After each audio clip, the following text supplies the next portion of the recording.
Good evening. My name is Harry Helling, and I'm the Executive Director of the Birch Aquarium at Scripps Institution of Oceanography, UC San Diego. Welcome to the Jeffrey B. Graham Perspectives on Ocean Science webinar series.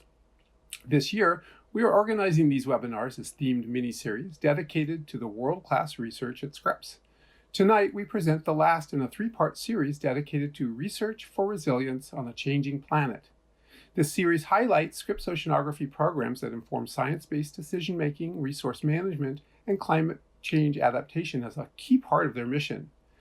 And it is my great pleasure to introduce Dr. Erin Satterthwaite. Erin is a California Sea Grant Extension Specialist based at Scripps Institution of Oceanography and the coordinator of one of the longest marine ecosystem time series ever conducted, called the California Cooperative Oceanic Fisheries Investigations, CalCOFI. Dr. Satterthwaite is a marine ecologist who works at the interface of applied marine research, policy engagement, and science communications. Erin completed a PhD in ecology at the University of California, Davis, and a BA in biology at Waniata College. Prior to her current position at Scripps, Erin was a California Sea Grant State Fellow with the NOAA Southwest Fisheries Science Center. Erin's current position is part of a new partnership between CalCOFI and California Sea Grant. In this role, she is working with the CalCOFI team to usher in a new era of broader engagement with government agencies, the general public, and the academic community. Tapping her broad experience as a NOAA Fellow and marine ecosystem scientist, Erin works with key stakeholders at the state, national, and international levels to increase the impact of CalCOFI data on the sustainability of marine resources in the context of a changing climate. Please join me in welcoming Erin for her talk entitled Long-Term Ocean Observations in Support of a Sustainable Future for California, the California Cooperative Oceanic Fisheries Investigations, CalCOFI. Thanks so much for that warm introduction and for inviting me to speak. It's an absolute pleasure to get to be here with you all this evening. And because we meet on this virtual platform and are calling in from various places, I'd like to take a moment to acknowledge the importance of the lands and coasts that we each call home. In doing so, we reaffirm our commitment and responsibility to improving relationships between nations and to improve our own understanding of local Indigenous people and their cultures, so we can continue to move together forward in a spirit of reconciliation and collaboration. And in particular, I'd like to acknowledge that in San Diego, we are on the unceded territory of the Kumeyaay Nation. Today, the Kumeyaay people continue to maintain their political sovereignty and cultural traditions as vital members of our San Diego community. I'd like to warmly acknowledge their tremendous contributions to our region and thank them greatly for their stewardship. And Indigenous people have been experiencing and observing the California environment for many generations, and we still have a lot to learn. Stanley Kubrick once said, "Observation is a dying art."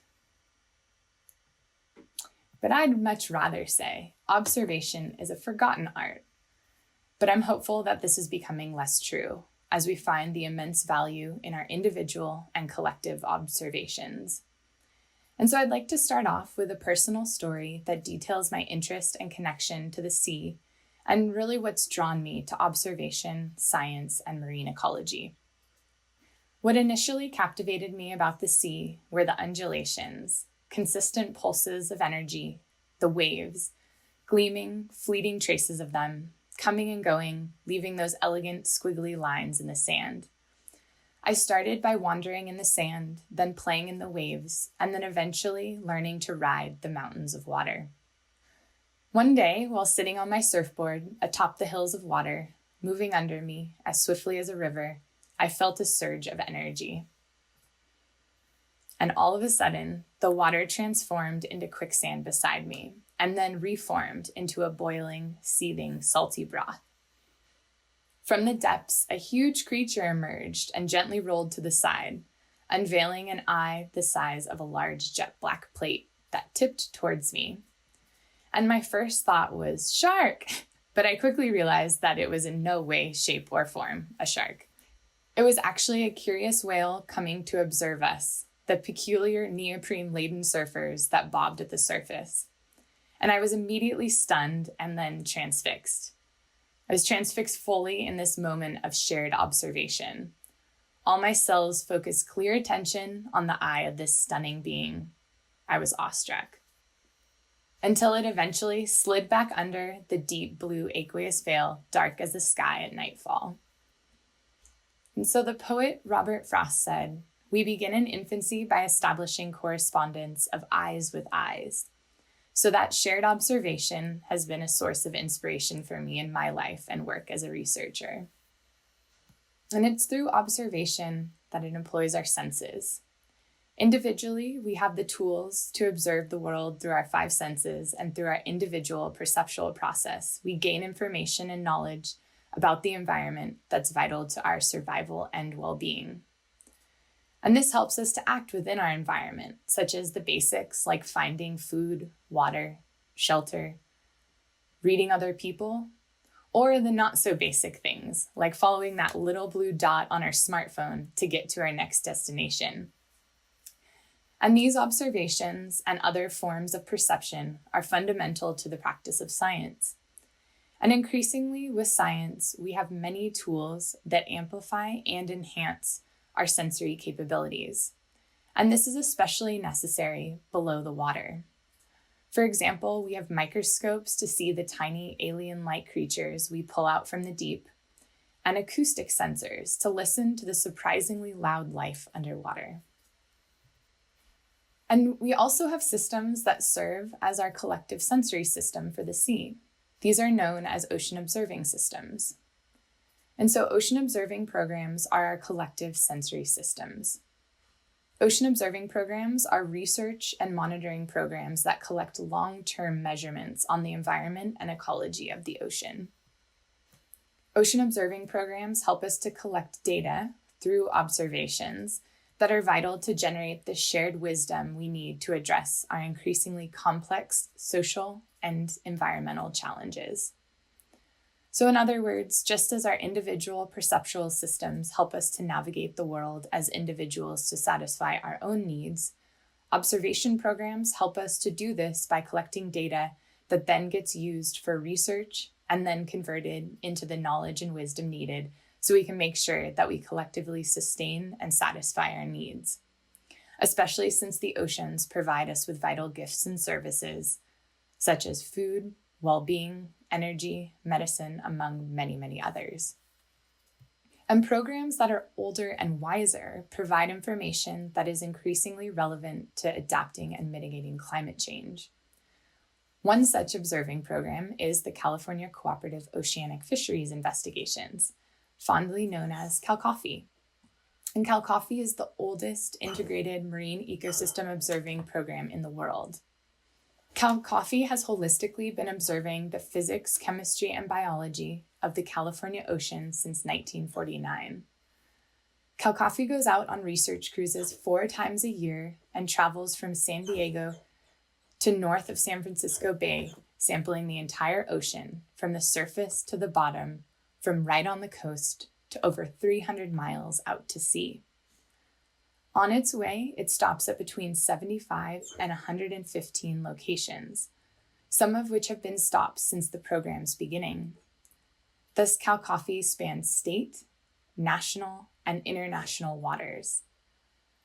Another interesting thing about CalCOFI is that it's a very unique partnership of an academic organization, so Scripps Institution of Oceanography, a state agency, the California Department of Fish and Wildlife, and a federal government agency, the National Oceanic and Atmospheric Administration's Southwest Fisheries Science Center in San Diego.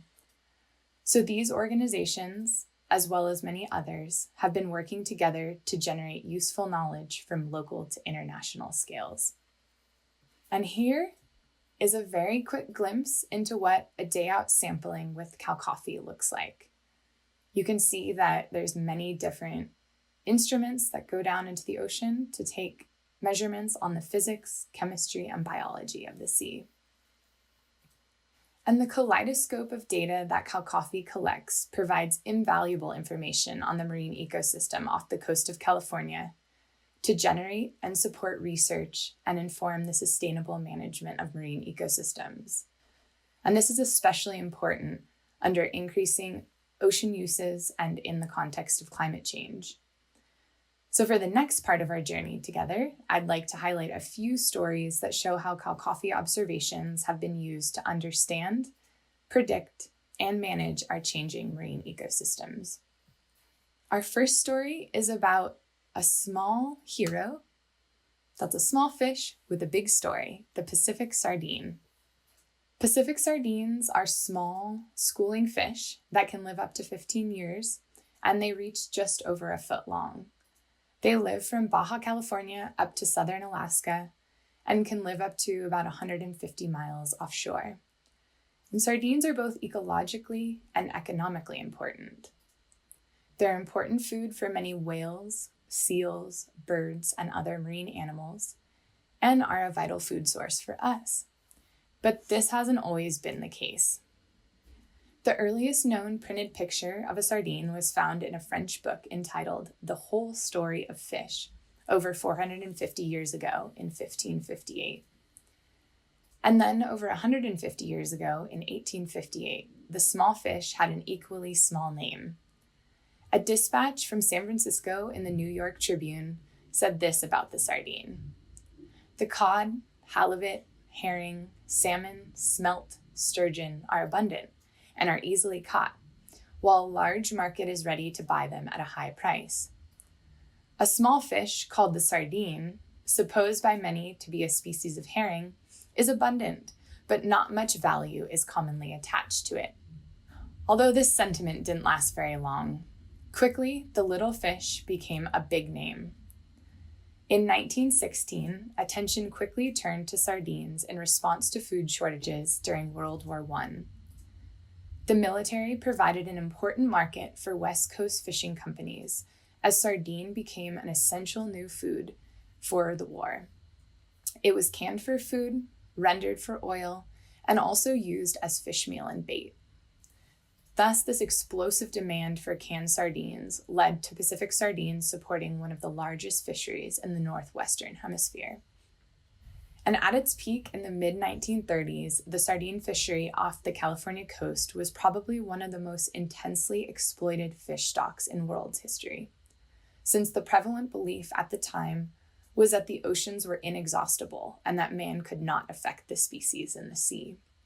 And the fishery was pulling up an average of 600,000 tons annually and topping out at over 700,000 tons in 1936 and 37.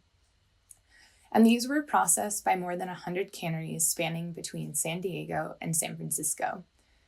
And these canneries employed thousands of workers who would eviscerate, can, and package the sardines.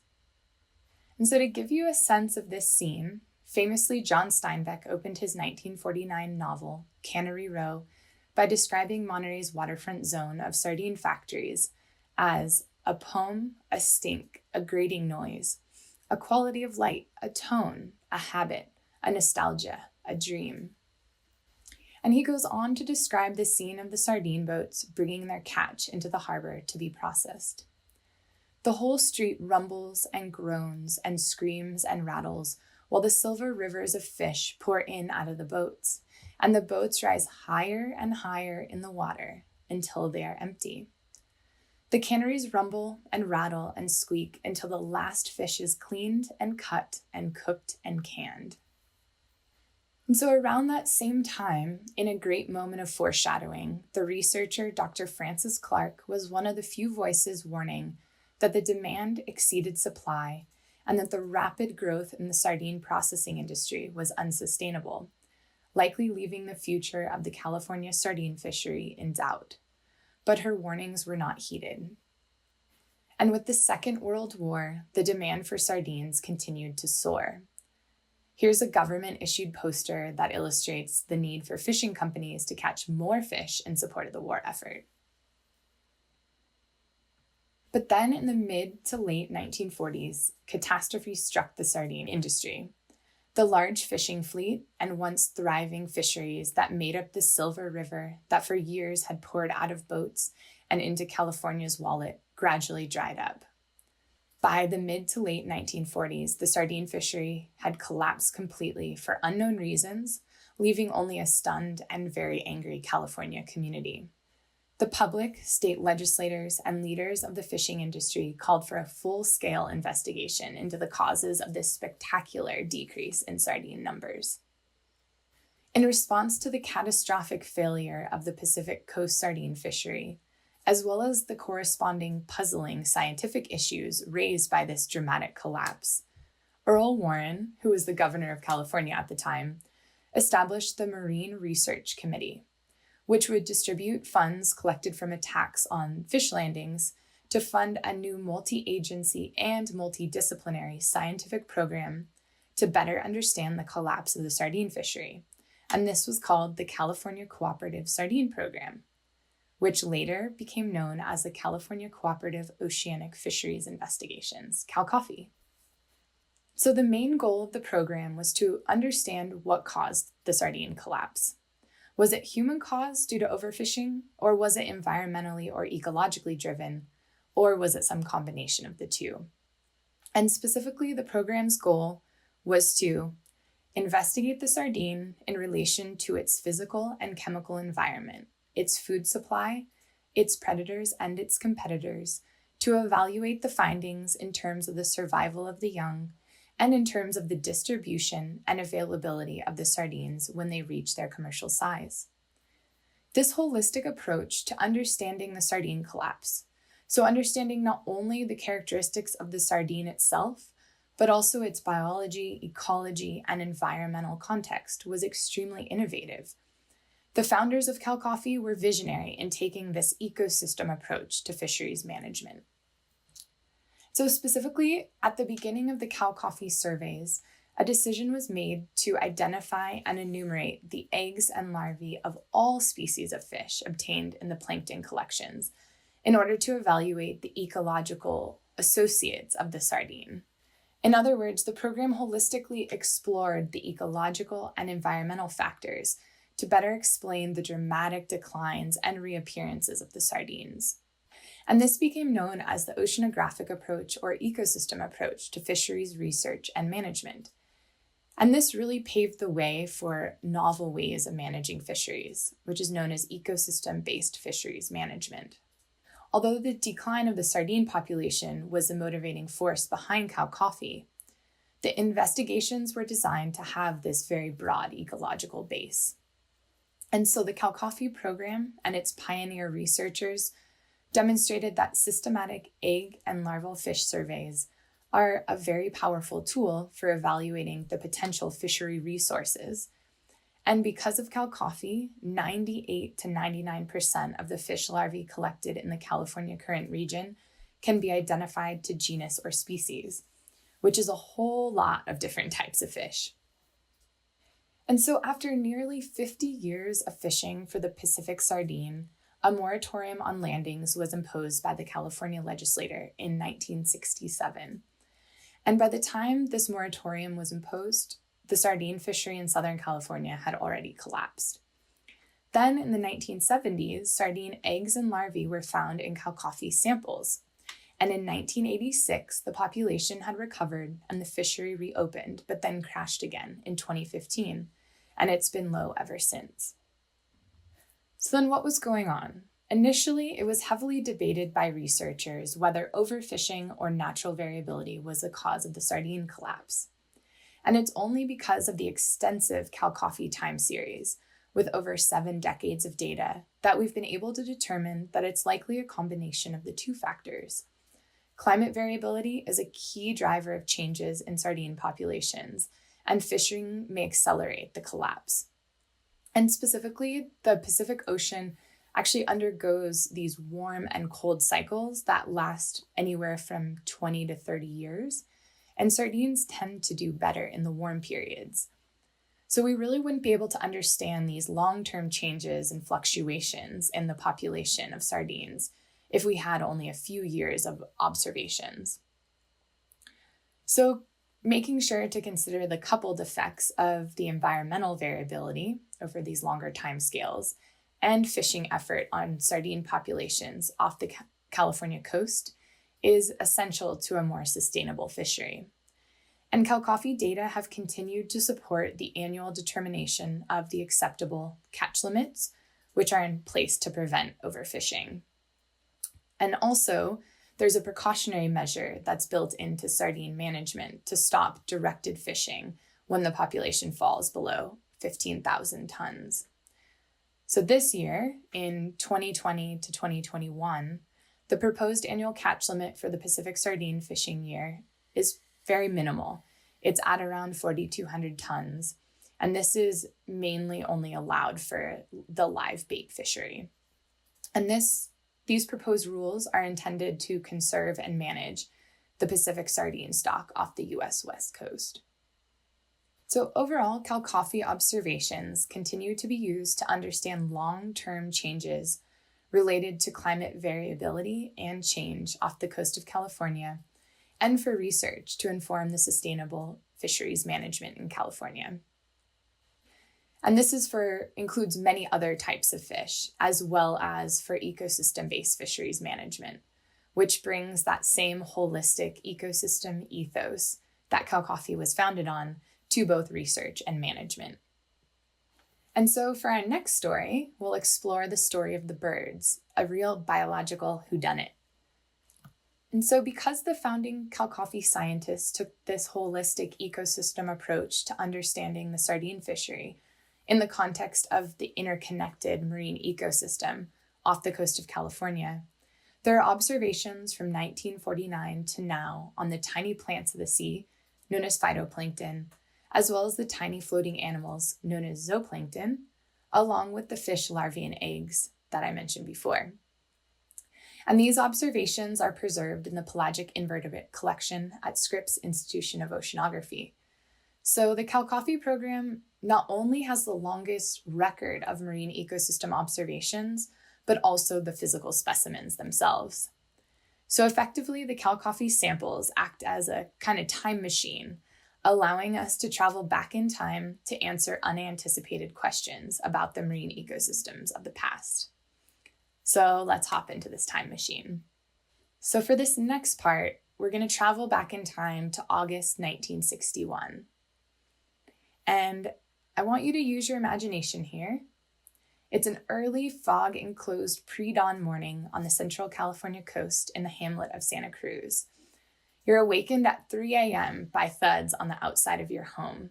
You have no idea what it could be, so you struggle to the door. Upon opening the door, you see hundreds, if not thousands of birds, sooty shearwaters, slamming against your home and raining down out of the sky.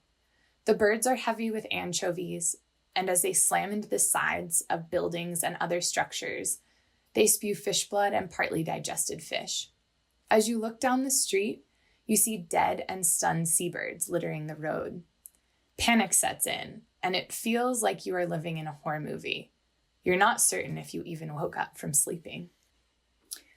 That visualization was actually inspired by two accounts of the same event from longtime Santa Cruz residents in 1961, and this freak event was published in the Santa Cruz paper, as you can see here. And not coincidentally, this frenzy inspired a classic piece of eerie California cinema, Alfred Hitchcock's film The Birds, which Hitchcock actually got the idea from the accounts that were published in the Santa Cruz paper. And for more than half of a century, the 1961 bird frenzy puzzled scientists. But then in 2012, researchers used the CalCOFI samples in the pelagic invertebrate collection to travel back in time to right before the incident. They looked at the tiny plants, the phytoplankton, in the guts of the preserved zooplankton, and guess what they found? They found high quantities of Pseudonychia, which is the type of phytoplankton that flourishes in warm water and in low wind conditions and can produce a neurotoxin called domoic acid. And so it was this toxin, the domoic acid, that likely moved up the food chain. The zooplankton ate the tiny toxic floating plants, and the fish ate the plankton. And then eventually the fish were gobbled up by the birds in Monterey Bay. And this accumulation of toxins throughout the food web likely led to the birds' very erratic behavior. And it's known that this neurotoxin actually passes through the blood-brain barrier in birds and mammals.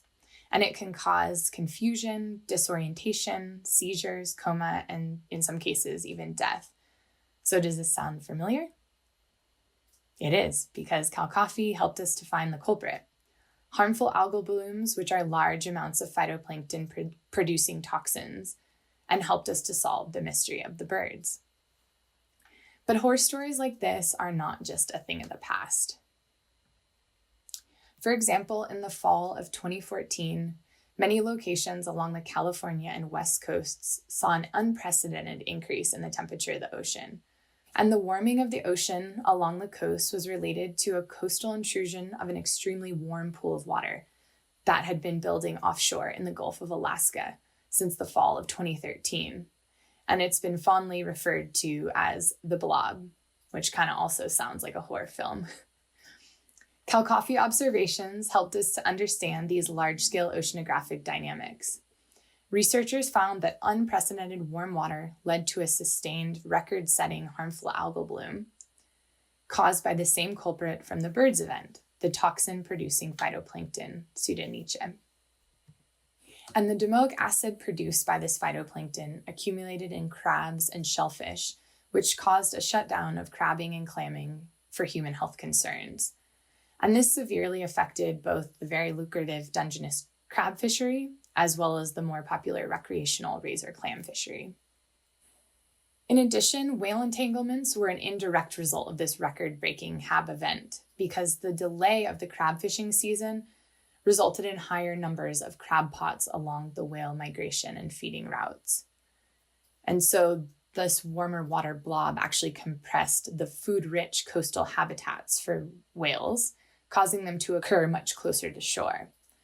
In addition to that, there was a record number of illnesses and deaths of marine mammals and seabirds, which were also caused by this food web transfer of the harmful algal bloom toxins. But on a lighter note, algal blooms are also responsible for the mesmerizing neon light displays that you may have seen sometimes glowing in the breaking waves and along the beach of the California coasts at night. So because CalCOFI samples the physics, chemistry, and biology of the marine environment, it allows us to really understand these complex linkages that exist between the ocean temperature and biological organisms, such as harmful algae, seabirds, and marine mammals along the California coast, and then how that changes with these large-scale changes in climate. Also, the CalCOFI samples in the pelagic invertebrate collection at Scripps can provide answers to questions that weren't originally anticipated, as we saw with the case of the birds, and effectively provide a time machine to travel back in time to observe the marine ecosystem at a very specific snapshot in the past. So overall, CalCOFI helped us to solve this biological mystery. So now for our final story, we're going to travel from the bird-frenzied and glowing sands of the California coast to a bit more offshore in the open ocean. And this story is more forward-looking in our quest for power through renewable energy. As you might be aware, there's an increasing global shift to renewable energy, and this includes offshore renewable energy. And offshore renewable energy consists of the generation of electricity from ocean-based resources, so most commonly from wind, but also from waves, tides, and characteristics of the water like the salinity, so the salt content, as well as the thermal properties. And recently, plans for offshore wind development along the California coast have begun to get underway, since offshore wind is positioned to play a very large role in helping California and the nation as a whole meet its renewable energy goals. So there are a few sites that are being discussed in California off of Morro Bay and near Humboldt County.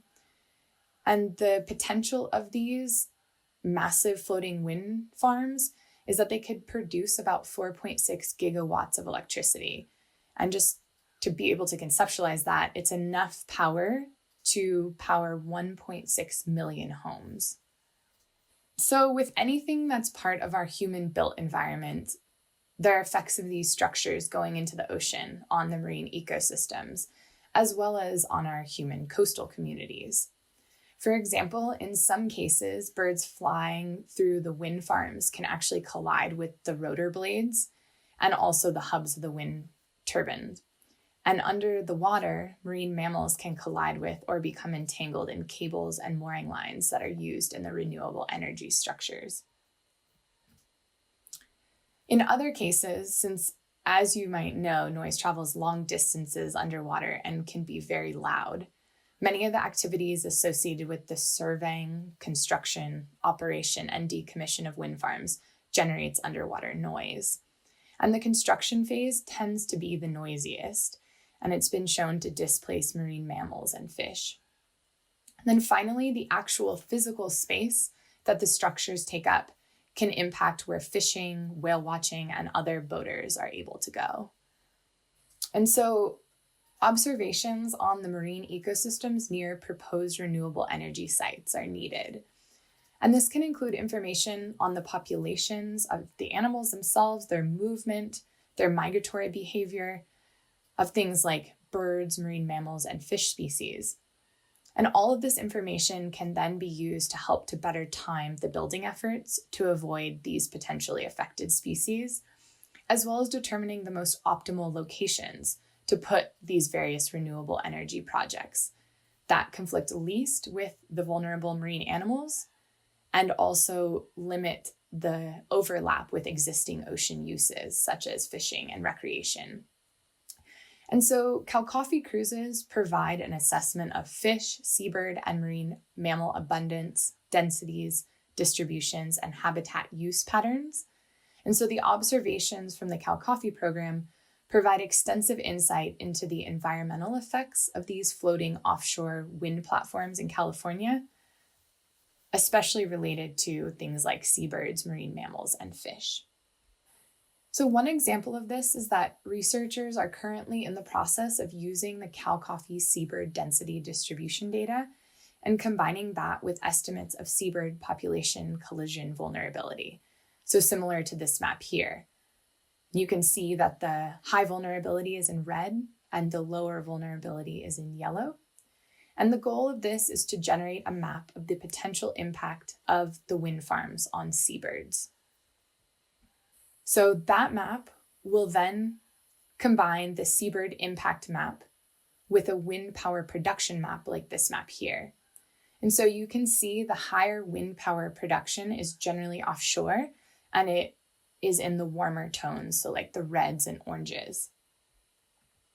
And then both of those maps will be combined with a fisheries value map like this one. So you can see the higher value areas are in the dark green and the lower value areas are in the lighter tones. And then all of these maps will allow the researchers to conduct an analysis to determine the optimal locations for wind farm development. And so the goal is to determine which sites are best to maximize power generation while minimizing impacts to marine animals and the existing ocean uses like fishing. So in this way, CalCOFI data are being used to help to select these ideal locations that really minimize the negative impacts to marine species and fishing communities while still harnessing areas that have this very high wind potential. And more broadly, as energy and aquaculture and these transport projects are being established offshore, the logistic and operations become very complex and challenging. Getting out into the open ocean, the elements are extremely harsh. So as we've discussed here, the development and operation of these marine projects and the associated structures can exert these unknown and cumulative pressures on the ocean. And so these multi-purpose offshore platforms are one way that people are working to address these issues to meet the growing demands for these offshore ocean areas. And so these multi-purpose platforms provide a way to integrate various ocean uses into a single unit. So, for example, these platforms could combine offshore energy with aquaculture, recreation, and possibly transportation. And in doing so, it provides significant benefits kind of economically in terms of the shared use of the infrastructure, the resources, and the services, but also can minimize impacts from many different structures going in. But their development is still very much in the early stages, and the only pilots that I'm aware of for these multi-use platforms are currently being developed in Europe. So overall, CalCOFI observations allow us to understand how our ocean uses affect marine ecosystems and ensure that we're balancing ocean use with the integrity of the ecosystem. The long-term consequences of the addition of large-scale structures offshore on marine life are still very unclear, especially since these technologies are relatively new. So we'll need to continue to monitor and assess the effects over longer periods of time to really understand the changes in the marine ecosystems. And CalCOFI observations are ideal for this since they've been collecting data on the marine environment for over 70 years. So CalCOFI can help to provide a baseline, an understanding of the changes over time, as well as really helping to minimize unwanted impacts on marine animals, such as fish, seabirds, and marine mammals. So in summary, just as our individual sensory systems help us to better understand and interact in the world, ocean observing programs are our collective sensory system for our shared societal needs. Specifically, CalCOFI is our oldest and wisest collective sensory system that we have for making shared decisions about the ocean. And as we saw through the case studies, CalCOFI provides us vital observations in order to continue to sustainably harvest food from the sea, ensure that we have healthy oceans and healthy people, such as by predicting and understanding harmful algal blooms, and finally, to balance our continued and increasing use of the ocean, such as for things like offshore renewable energy and aquaculture, while sustaining and, in my mind, ideally enhancing the integrity of the complex marine ecosystems that we're so intricately linked to. And so now I'm curious what you think. Do you think observation is becoming a remembered art? I definitely hope so, but I guess only time will tell. And with that, I'd like you all to be a part of the CalCOFI community and help us to observe the ocean off of California. And I'd love to hear from you if you're interested in chatting more. You can email me at my UCSD email here. You can also join our mailing list and explore our CalCOFI data. You can follow us on social media, support our outreach and diverse engagement efforts, and finally, stay tuned for a CalCOFI citizen science app that's being developed by a team of data science, computer engineering, and marine science students at UCSD, which will allow you to track your own observations when you're out walking on the beach, fishing, boating, or doing any other fun ocean recreation. And thank you so much for joining today. It's been an absolute pleasure. And I really look forward to chatting with you more. And thank you. Erin, thank you so much for such an inspirational presentation. We really appreciate you taking the time you obviously put into this. It really was a wonderful set of stories that really exemplifies the value of CalCOFI, past, present, and future. So thank you again. I don't think I'm alone in recognizing what a wonderful job you've done on making that so approachable. There are questions, but I know you had one point of clarification that you wanted to make about some precautionary measures that were taken. You mentioned in your talk you wanted to just comment on a number that you had presented. Yeah, thanks, Cheryl. Really appreciate it. And yeah, what a pleasure. I realized in reviewing that I think I said 15,000 tons. It's actually 150,000 tons is the precautionary measure for sardines. And so I just wanted to clarify that for the viewers. Great. Thank you. One of the first questions is somebody was curious if CalCOFI had any role in trying to prevent the loss of abalone off the coasts and regenerating the abalone population. Yeah, that's definitely a great question. A lot. So CalCOFI does have and has had basically since the late 40s what are called CalCOFI reports. And those have been published in tandem with the CalCOFI conference, which happens each year. And so I believe, and this is definitely not my area of expertise, but there have been reports that have talked about the abalone fishery. But CalCOFI data are used more in the context of the actual kind of larger scale climate and other environmental changes. And so have not, to my knowledge, but I'd like to hear if others have heard, been used to actually kind of link directly to abalone. But kind of on a side note, California Sea Grant, there are definitely extension specialists thinking about that and working on that. So yeah, definitely something I think is worth exploring. And we're increasingly working to connect our observations to a lot of the coastal processes, because obviously the offshore and nearshore are not separated. They're kind of a dynamic ecosystem. So yeah, you did a great job of presenting that. Somebody did want to know about ship-based observations and how they compare with autonomous data collection and the models. I think the recognition is that both are expensive, but ship-based data collection is obviously much more so given the day rates for ship time. Yeah, definitely. It's a great question. The way I like to think about it is that the ship-based and autonomous observations are complementary for kind of to some degree, I think enhancing either the kind of spatial or temporal resolution of our samples. So taking more samples more frequently or across larger areas. So we have had partnerships with some of the gliders that take autonomous data. And I think the biggest challenge right now is some of the biological observations that are so central to CalCOFI. There are definitely biological sensors that can be added to various autonomous vehicles, but the net sampling and some of that consistency of the actual long time series that kind of I chatted about, I think is such a key piece. So I think a really essential part of that is actually having the overlap between the two, especially if kind of there is a transition that happens, is really there needs to be kind of a fair amount of time that we have an understanding of how the two are linked to really keep that time series consistent, because it is kind of so long and valuable. Great, thank you.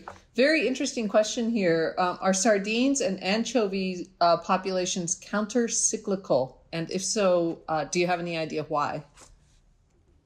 Yeah, that's a great question. There's been some studies and research to suggest that the oscillations kind of are variable, but we've, as you kind of said, like that when sardines increase, anchovies decrease, and vice versa. More recently, though, that is starting to be somewhat questioned, because there's been some interesting fluctuations, especially kind of recently with some of the marine heat waves, where they've kind of seen them coming in not in necessarily that exact way that may be expected. And some of those fluctuations tend to be related to the climate oscillations. So things like El Nino, Southern Oscillation, so ENSO, and the Pacific Decadal Oscillations are some of the larger climate oscillations that tend to produce those fluctuations. But I think there's still definitely a lot of research to be done to really understand if those are actually kind of separate from each other, or if there are some variables that we don't kind of fully understand yet. Our understanding's definitely expanding, but a lot more to learn. How do you sample large fishes and mammals? How is that type of observation conducted via CalCOFI? Yeah, so for a lot of the observations are conducted through, so there's visual observations that come from the actual transects, and as the boat is moving, there's an observer collecting data, just looking at what's out on the water. And then there's also acoustic data that's being used to basically listen to what the soundscape sounds like. And I've recently been chatting with some researchers that are trying to use basically those sound signals as indicators and to really understand which individual species are, and even to kind of subpopulation level, different vocalizations can have different effects. So yeah, really exciting, definitely exciting research there. So here's an interesting question, which you may or may not know the answer to, but can painting individual wind turbine blades different colors reduce bird collisions? It's a great question. I'm not immediately sure. I've heard something like that because it can be easier for birds and things to actually see as the turbine moves. But yeah, I'm not sure on kind of the research on that. But yeah, I think they're definitely, and I've also heard that there's discussions of kind of the speeds at which the turbines actually kind of move can also help with that, but definitely not my area. Great, thanks. There is a great question about how UCSD students can help or become involved with this great work. Yeah, that's a great question. Definitely one of my big interests. And one of the things, so I guess there's many ways, and I also encourage, please do reach out to me. I'm always happy to meet people. So one of the things that we piloted last year and are thinking about continuing is a CalCOFI hackathon. So taking the CalCOFI data and basically spending a week over spring break working together to see what kind of novel ways we can visualize it and think about it and also communicate it. So that's one way. And then there are opportunities to volunteer on the ships themselves. And then also we've been increasingly doing individual student projects, so research projects using the CalCOFI data. And so, yeah, many different ways. Also, the CalCOFI conference is a great way to come and participate and be involved in some of the CalCOFI research and just to generally meet the CalCOFI community. I just want to say, Erin, again, we're getting all sorts of thank yous and comments on an excellent presentation in the Q&A. So again, thank you very much. And I hope everyone has a lovely evening and a wonderful rest of the summer.